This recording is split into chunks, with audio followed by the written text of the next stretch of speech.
Yo, welcome back to the channel, Loaded Tactical HCX. Those who have been following me, welcome back. To my new viewers, welcome. So we're gonna start from the beginning. This is for those who are just getting into the gun game and want to know what's the best firearms to get for self-defense, concealed carry, or maybe even competition.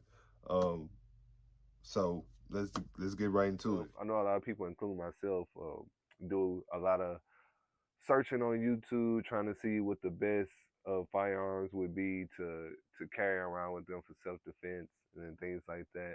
But we're gonna get into that. So first, I'm gonna get into the rules that you have to follow to stay safe with your firearm. So the first rule is to treat all firearms as if they were loaded. I mean, accidents happen. We don't want any accidental fire or anybody to get shot by accident or anything like that. So treat all weapons as if they were loaded. That's why with a lot of videos with these gun tubers, you see them check and see if the chamber's empty and things like that, because you gotta act as if all weapons are loaded, because accidents happen. Sometimes it might be a bullet in the chamber and you don't know. Gotta check. We have to check. Please always check your firearms. Make sure it isn't loaded. Secondly, never put your finger on the trigger. Never put your finger on the trigger unless you intending to shoot what's in front of you. Never put your finger on the trigger.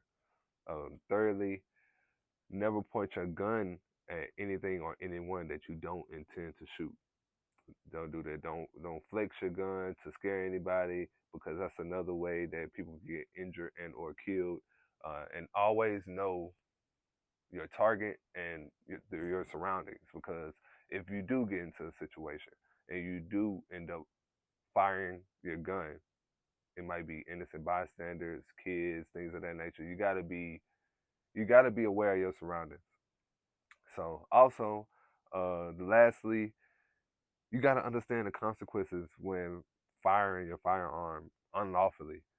Just because you may think that you're in a self-defense position, that doesn't mean that the courts will think that way. So you kind of got to make sure that you're in a self-defense situation when shooting your firearm, or you may get in trouble.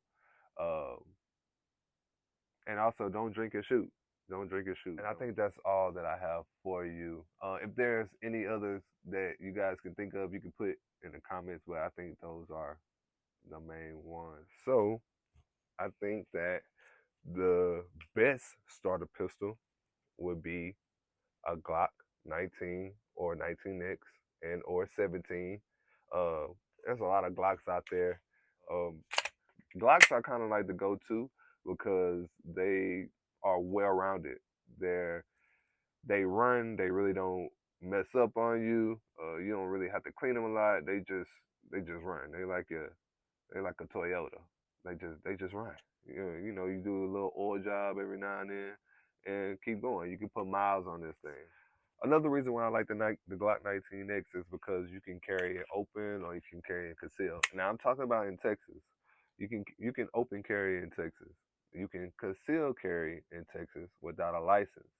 Now it gets tricky because you can get a license to conceal carry, and you can conceal carry without a license, but it's different rules and stuff that apply when you carry and conceal without a license and carrying concealed with a license.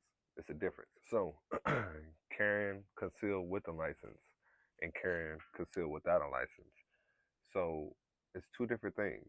With a license, you'll be able to carry your guns in certain places that people that don't have a license can. For example, schools, colleges, and other businesses that have, they might have a you can't carry guns here sign or something like that.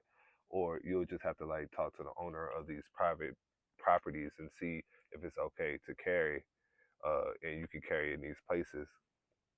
If you have your license, you'll be able to carry in other states that you'll be able to carry in other states that have the reciprocity agreement with Texas. I think that's how you say it. Reciprocity agreement. And also, without a license, if you don't have your license in Texas, you can still open carry, you can still conceal carry, but it's just certain things that you cannot do when you don't have your LTC. You must have your firearm in a holster and it cannot be intentionally displayed in a public place. Also, no felonies. You can't be intoxicated and have your firearm on you. That's a good way for them to take it from you, and they can also give you some kind of court order that prevents you from buying any other firearm. So you can get in trouble. Please don't drink and shoot. Another thing, just like how those with the LTC, they can carry on school grounds, schools, colleges, and other businesses and private businesses. Those without LTC can't. You can't carry on school grounds, kindergarten through 12th grade. You can't carry on college campuses. You can't carry at bars that 51% of their um, revenue comes from liquor. You can't you can't carry in these bars. You can't carry on any private business property with appropriate signage. It says, it has the gun symbol with the X through it or anything, any appropriate signage. Or you can't carry in gun-free zones, which is like parks that are federal property or court or things like that. I'm talking about Texas specifically, but you can conceal carry in all 50 states, but the rules and laws vary from state to state. So I would say check your rules and your laws and make sure that what you're doing is appropriate and within the law. I would hate for y'all to get in trouble. Glocks are good starter guns. They're good starter guns. Now, for those who are concerned about recoil, they have Glocks that are chambered in 22. All clear. They have Glocks that are chambered in 22, which is a Glock 44. So if you are worried, mostly ladies, I would feel, if you are worried about recoil and you want a nice starter pistol, I would say start off with the Glock 44. It's 22 caliber. The bullet's really small, and it'll get you used to shooting first, and then after you get used to shooting, then you can upgrade to a 9. So this is a 22 bullet. So this is what the Glock 44 takes. It's a small bullet chambered in 22. Now, the Glock 19X or Glock 17 or any Glock chambered in 9mm, this is the 9mm round. If you're scared of recoil, I would recommend start with any 22. It doesn't have to be a Glock. Different gun companies have 22s. You have SIG who has 22s. You have Glock, SIG, FN, Walther. They all pretty much carry a 22 type pistol. And that's, like I said, easy to handle, low recoil. You can practice with that. And once you get comfortable with the 22, then you can move up to the 9. Also, we're going to get into what bullets to carry because that also matters. What bullets to carry matters. You have your target ammo, and you have your defense ammo. They're two separate things. You have hollow points, which is your defense ammo, and you have your different variants of target ammo, steel casing, brass, things of that nature. And that goes like if you go into practice at different ranges, certain ranges take different kind of ammo. Some don't allow you to do metal casing. Some only do brass, things of that nature. But you just have to check with your local range and see what they take and what they don't take. When you're carrying for defense, make sure that you carry hollow points. Hollow points. Because if you fill your firearm with target ammo, it's a good chance that this ammo can go through walls and things of that. It's good to go through and through bodies. It can go through walls and injure somebody that you don't expect or intend to injure. So it's best to do hollow points. Now, hollow points are the ones that has the the rigid ends. It has the rigid ends and a hole in the front. So this is called a hollow point. So hollow points, what they do, once fired and once they hit the target, they spread, which causes them to stop and kind of slows whoever or whatever is coming after whoever down. So it kind of stops when hitting walls and things of that nature. If I'm wrong, please let me know in the comments. But I've always been told that carrying, you want to do hollow points. You don't want to do target ammo because target ammo can go through walls. And not saying that the hollow points can't go through walls because they can as well, but hollow points react differently than target ammo. Back to decision making. My first choice, low recoil, Glock 44, Champion 22. And if not really worried about the recoil and you want to practice with something else, I would go Glock 19 or 19X. The reason why I like the 19X is because it's a full grip with a smaller slide. So I like carrying the Glock 19X because I have big hands and the full grip and the slide is and the small slide definitely is a good thing. So besides the Glock, we have our Springfield Hellcat Pro. Now they have different variants of this gun. They have the Springfield Hellcat, and this is the Pro. The Pro is very slim, small. This is what you will rock concealed. This is the Hellcat Pro comp. So for those who are just beginning, what the comp does, the comp, it mitigates the recoil of the gun. So it keeps the gun flat. When you shoot a gun, it tends to go up. So the comp, what it does, when the bullet comes out the barrel, the gases come up out of this hole here, and it keeps the gun flat. So when it shoots, it just stays flat. Which this, I would say, would be a nice gun to carry if you're worried about recoil. Now, managing recoil comes with practice. You have to practice with your firearms. You can't just carry it and not practice. I would say go to the range. I go to the range at least once a week. But for those who, can't go once a week, I say go once every other week and, get some shots in with your firearm. Try new firearms. The best thing that you can do is go to your local gun stores or pawn shops and see and put the gun in your hand and see how it feels. My hand is huge, so I like guns that have a larger grip. I like the large grips. So those with big hands, you might want to just, like I said, go to these stores and actually put these guns in your hand. Next, we have our Springfield Echelon. We have our Springfield Echelon. It's similar to the Glock. The trigger is better on it. And for those who do a lot of studying on YouTube, when we talk about the trigger, we talk about the pull until you fire and then the reset. So the reset is how long it takes to the trigger to come back and reset before you can pull the trigger again to fire. So that's what reset is. So with your trigger, basically, the space from where you start to pull your trigger back until it stops before you fire is the wall. So when you pull it back and it stops like here, I'm not braking, which is braking is pulling the trigger and the gun is firing. So this is called the wall.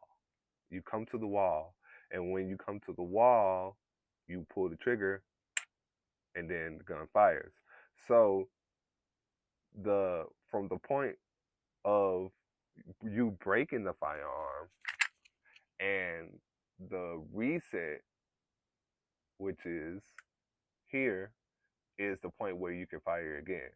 So you really don't have to, and that comes with practicing with your firearm. So you really don't have to let the trigger go all the way and pull back. You can let go to the wall, which takes practice, and pull the trigger again. Springfield Echelon. I feel like the Echelon is a great starter gun to start with. They also have a compact version and a comp version. The prices of these firearms I've showed you guys so far are around the same price. I would say max 700 bucks. I would say you can find a Glock for 400 and up to seven, depending on which one it is, and then the higher end echelons. I think the newer ones, the comp, maybe 700, but the ones that are not, you can get for 600 or in that range. So all these guns so far between four and I would say max seven, but really six something, 650 range. So all these firearms I showed you so far are in that range. Another firearm you can use would be nice to use. Mine is all fixed up, but you can do the FN 509. In my opinion, FN is a better gun, in my opinion, than a Glock. So, but FN without all the attachments and things that I have on here, without all the, so my next gun is FN. So this is a FN 509 TAC. So, and when I mean TAC, I mean tactical. So this gun is fixed up, and I have my lights and my comp and my red down on here. But without all that, it's a lot cheaper, and this will be another good starter gun. Once again, another firearm you can use is the dagger. I forgot about the dagger. The I used to have one, but I don't have one anymore. But the dagger that Palmetto State carries, you can get that for a fairly nice price. It's a great starter gun as well. They have your compact or full size version. You can just go on Palmetto State and check them out, and you can definitely start with those. So you can't buy a $500 firearm and expect it to perform like $1,000 firearm. Now, I'm not saying that some cheaper firearms might perform better than $1,000 firearm. For instance, I just bought, if you looked at my previous videos, the Mac 9 DS Comp. That's my new favorite gun. I love the DS Comp. It shoots well. I can shoot it fast. It's very comfortable in my hand. It's put together well. Before that, it was my Springfield Prodigy, which I'm gonna talk to you about that in a second. The Springfield Prodigy was my first 1911. I was using it the four and a quarter in competition USPSA, and it shoots very well. I liked it very much, but it's and I also have the platypus. I don't know if you can see it on the wall, but I had a platypus, and that's a higher end 1911. But I like my Mac 9 DS. The Mac 9 is cheaper than both those guns, and I feel like it shoots better, and it just feels better in my hand, and I'm more comfortable with it, or doing whatever I want to do with it on the range. So, not to say that a lower end gun can't outperform a higher end gun, because I really feel it can, and it also depends on the shooter. Um, so back to the guns. Kind of got off track. Back to the guns. The intro into the double stack 1911 game. I would say I'm doing some work to my Prodigy right now, but the um, the Springfield Prodigy, the Springfield Prodigy, I would say would be a good starter pistol for if you wanted to get into the double stack 1911 game. SIG X5 Legion, Smith and Wesson competitor, Gear Sign Witness 2311 Match X, Mac 9 DS Comp, Stealth Arms Platypus, Beretta Gara, Canic TTI Combat 320 Spectra. And if you guys have any other questions or want to see any other firearms that you can use or start with that you would like to see me do any reviews on, let me know in the comments below, and I'll make sure I get that for you. In my opinion, the firearms that I just showed you, I feel like would be good in competition. But ultimately, I feel like you should start competitions with a gun that you start shooting with. One, because you're comfortable with it, and two, you'll know that gun And also running with that gun in competition would teach you more about that gun. So, and you'll get more comfortable as time go on, and then from that point you can move on to another pistol. Test them out. But these are good guns to start off in competition with. There are plenty more that I haven't even gone over that other people use, but I would say one, use your starter pistol, and two, if you don't want to use your starter pistol, go out and just put your hands on one. Whichever one feels comfortable, I would use that, practice with it, and see how it goes from there. If you don't like it, then move to another one and just continue your journey. But until next time, stay tuned and stay loaded. More coming soon.